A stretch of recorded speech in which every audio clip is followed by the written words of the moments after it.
नमस्कार दोस्तों, इजी लाशन में आपका फिर से स्वागत है। मैं एडवोकेट दीपक आज आपको बताऊंगा कि स्टाम्प पेपर क्या होता है। साथ ही इस वीडियो में हम कवर करेंगे कि स्टाम्प पेपर कितने प्रकार का होता है, क्या इसका महत्व होता है, इसको कब तक रिफंड कराया जा सकता है और स्टाम्प पेपर कितने प्रकार के होते हैं, कहाँ से इसको खरीदना चाहिए।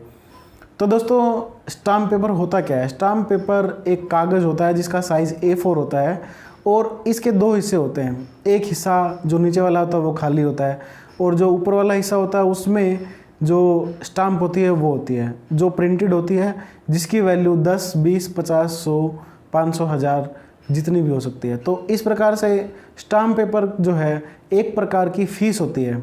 जहाँ कहीं भी सरकार को लगता है कि भाई यहाँ पे काम कैश में नहीं होना चाहिए, उसके लिए जो है स्टाम्प एक्ट में स्टाम्प का प्रावधान किया गया है। तो स्टाम्प पेपर में क्या होता है कि भाई मान लीजिए कोई रजिस्ट्री होनी है, रजिस्ट्री में वैल्यू के हिसाब से स्टाम्प लगने हैं, मान लो 50,000 रुपये के, तो कैश में वो काम नहीं होगा। 50,000 रुपये के स्टाम्प पेपर आप रजिस्ट्रेशन के टाइम पे लेके आएंगे, उसी के ऊपर रजिस्ट्री लिखी जाएगी और वो वहाँ पे जमा हो जाएंगे। तो इस प्रकार दोस्तों आप समझ गए होंगे स्टाम्प पेपर होता क्या है। अब हम बात कर लेते हैं कि स्टाम्प पेपर कितने प्रकार के होते हैं। स्टाम्प पेपर दो प्रकार के होते हैं, न्यायिक और गैर न्यायिक, जुडिशियल और नॉन जुडिशियल। पहले मैं आपको बताता हूँ जुडिशियल क्या होता है, क्योंकि जुडिशियल के अलावा जितने भी स्टाम्प पेपर होते हैं वो सारे नॉन जुडिशियल होते हैं। जुडिशियल पेपर वो होते हैं स्टाम्प पेपर जो कोर्ट के काम में इस्तेमाल होते हैं।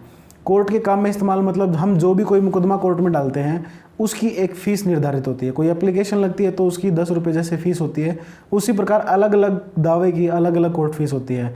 कई बार हम जैसे मान लो कम कोर्ट फीस जहाँ पे लगानी होती है 20, 50, 100 रुपये, वहाँ पे टिकटों से काम चला लेते हैं क्योंकि स्टाम्प छोटी टिकटें भी आती हैं। लेकिन जहाँ कहीं फ़ीस ज़्यादा लगनी होती है, मान लीजिए फ़ीस हज़ारों में या लाखों में लगनी होती है, तो वहाँ पे स्टाम्प पेपर लगाना मजबूरी हो जाती है। ये जारी कहाँ से होते हैं? स्टाम्प पेपर जो है राजस्व विभाग के ट्रेजरी डिपार्टमेंट से आते हैं और हर ज़िले में जो ट्रेजरी होती है वहाँ से स्टाम्प पेपर जारी होते हैं। उसके लिए आपको पहले जो है चालान कटवाना पड़ता है। चालान कटवाने के लिए आप ऑनलाइन जो ई-ग्रास साइट है वहाँ पे आप चालान जारी करवाते हैं। उसके बाद आप बैंक में पैसे जमा कराते हो, फिर आप ट्रेजरी से स्टाम्प पेपर खरीद सकते हो अगर आपको बल्क में लेना है। लेकिन अगर आपको कम लेने हैं तो ये प्रोसीजर लेंथी है, तो आप जो गवर्नमेंट अथोराइज्ड स्टाम्प वेंडर है आप वहाँ से परचेज कर सकते हो या ऑनलाइन ई स्टाम्प भी जनरेट करवा सकते हो। तो दोस्तों, स्टाम्प पेपर का महत्व क्या है? स्टाम्प पेपर का महत्व एक आम कागज़ से इसलिए ज़्यादा है क्योंकि आपने देखा होगा कि जब भी कोई एफिडेविट आपसे मांगता है, कोई डिक्लेरेशन आपसे लेते हैं, कोई अगर रजिस्ट्री करा रहे हो तो स्टाम्प आपको चाहिए। स्टाम्प पेपर का महत्व इसलिए ज़्यादा है आम कागज़ से क्योंकि जब भी कोई स्टाम्प परचेज करता है, मान लीजिए स्टाम्प पेपर आपने खरीद लिया स्टाम्प वेंडर से 100 रुपये का, तो वहाँ पे उसके रजिस्टर में आपका एक एंट्री नंबर होगा। उस एंट्री नंबर के साथ आपका नाम, एड्रेस और हो सकता है वो आपका फ़ोन नंबर भी नोट करे और आपके सिग्नेचर वहाँ पे करवाते हैं।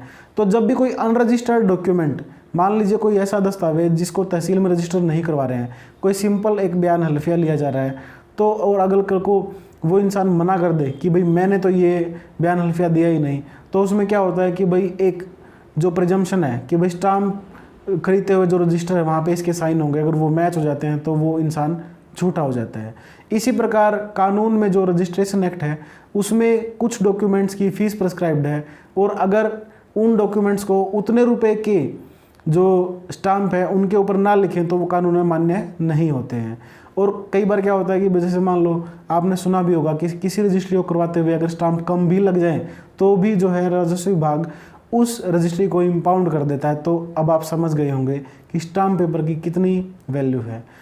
बात कर लेते हैं कि भाई जो स्टाम्प है अगर आप ख़रीद लेते हैं तो उनको यूटिलाइज़ कर लेते हैं, और अगर आप ख़रीदने के बाद उनको यूटिलाइज़ नहीं कर पाते हो, मान लीजिए आपने किसी रजिस्ट्री के लिए 50,000 रुपये के स्टाम्प पेपर ले लिए, लेकिन 50,000 रुपये के स्टाम्प जो है आप इस्तेमाल नहीं कर पाए और वो आपके वहीं रखे हुए हैं आपके पास, तो अगर आप उनको रिफ़ंड कराना चाहते हो तो आप राजस्व विभाग में जो है अप्लाई करेंगे उसके लिए, और उसकी जो समय सीमा है वो 6 महीने की है। तो कुछ लोग कहते हैं कि भाई स्टाम्प पेपर कितने टाइम तक वैलिड रहते हैं, तो कानून में स्टाम्प जो है उनकी एक्सपायर होने की कोई डेट नहीं है। आज आपने आज स्टाम्प पेपर खरीद लिए तो आप उनको कभी भी इस्तेमाल कर सकते हो। लेकिन उनको रिफ़ंड कराने की जो है वो लिमिटेशन है 6 महीने। आप 6 महीने के अंदर ही उसको रिफ़ंड करा पाओगे। उसके लिए आपको जो है प्रॉपर डॉक्यूमेंट, अपने बैंक डिटेल, आपका पैन कार्ड, आधार कार्ड और जो भी मतलब प्रेस्क्राइब डॉक्यूमेंट है उनके साथ आप जो राजस्व विभाग है उसके अधिकारी के पास जमा कराएंगे। आपके एरिया में ये पावर किसके पास है वो देखना पड़ेगा, क्योंकि हमारे, अगर मैं बात करूँ हरियाणा की और इस एरिया की, तो यहाँ पे एसडीएम को पावर है कि वो स्टाम्प को रिफ़ंड कर सकता है। तो इसी प्रकार जो आपके ज़िला में कोई भी राजस्व विभाग का अधिकारी होगा जिसके पास ये पावर होगी। तो इस प्रकार आज आपने जाना कि भाई स्टाम्प पेपर होता क्या है, उसका क्या महत्व है, कितने प्रकार का होता है, और उसके साथ ही आपने जाना कि भाई इसको किस प्रकार से रिफ़ंड किया जा सकता है। अगर आपको वीडियो में जानकारी सही लगे, वीडियो को लाइक करना, चैनल को सब्सक्राइब करना, साथ ही बेल आइकन को जरूर प्रेस कीजिएगा ताकि हर वीडियो की नोटिफिकेशन आप तक सबसे पहले पहुंचे। Thank you.